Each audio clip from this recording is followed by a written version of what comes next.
By using those cues and the clock as tools to try to understand when your baby is ripe for a nap, you are going to be able to reduce or even eliminate crying on a lot of these feed, wake, sleep cycles, because timing is everything. I mean, I just said a minute ago that according to Dr. Weissbluth, the 3 keys to getting the baby to go down for a nap without any crying are timing, motionless sleep, and a consistent routine. What are the sleep cues? I'll try to give them to you somewhat in the order, chronological order, what you'll see first, then next, then last. The first types of sleep cues you might see in a newborn, obviously every baby is different, but I think it's fairly generic that, you'll see just a abrupt kind of slowdown in their activity levels and in their attention. Look at their eyes. If you're spending time with them and observing them, they'll kind of get a glassy look over their eyes, maybe kind of a vacant look or stare emanating from those eyes. My wife and I called it the 1,000-mile stare, and other folks call it the 7-mile stare from the Baby Whisperer book, for example. Tracy Hogg refers to it as the 7-mile stare, but it's kind of like this, they're just staring out into space. They've stopped paying attention to whatever was capturing their attention just a minute ago, and now they have this like glassy look in their eyes.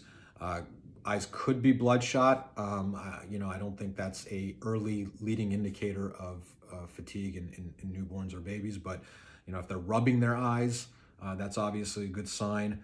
Yawning is obviously a good sign, and it's a sleep cue. And then as things go from those stage 1 cues to stage 2 cues, you might see fussing, arching of the back, maybe kicking in an uncoordinated way, or strong uncoordinated kicks.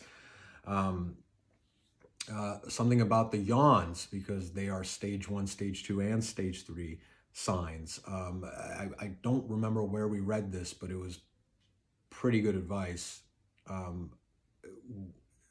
When you see the first yawn from the baby, it's probably after they've already exhibited some slowdown, probably after they've already gotten this kind of glassy look in their eye. And when you see that yawn, that is like a yellow light, that's a warning light. And that means this baby needs to go down for a nap.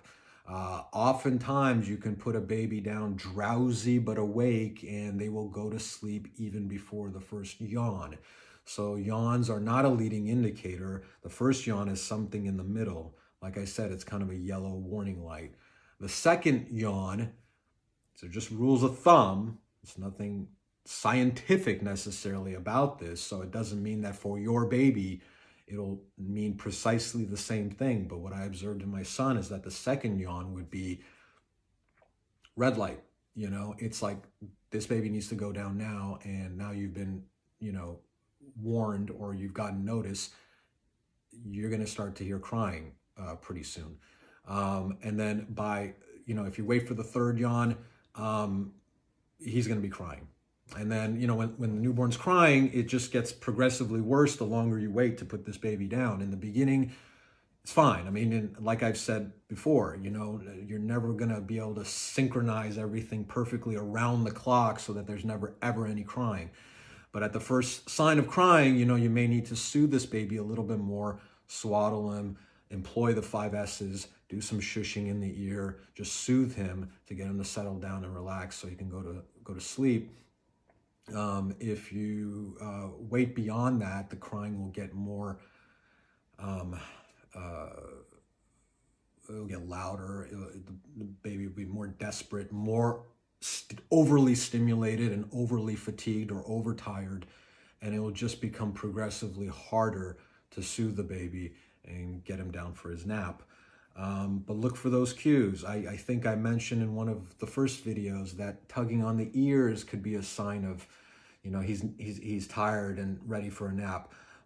Turning the head side to side, turning away from, the activity, it could be a sign that the baby just wants a change of scenery and wants to do something else. But if you're looking at the clock and you think the time is about right, it could also be a sign that your baby is tired and ready for a nap. Look for those sleep cues.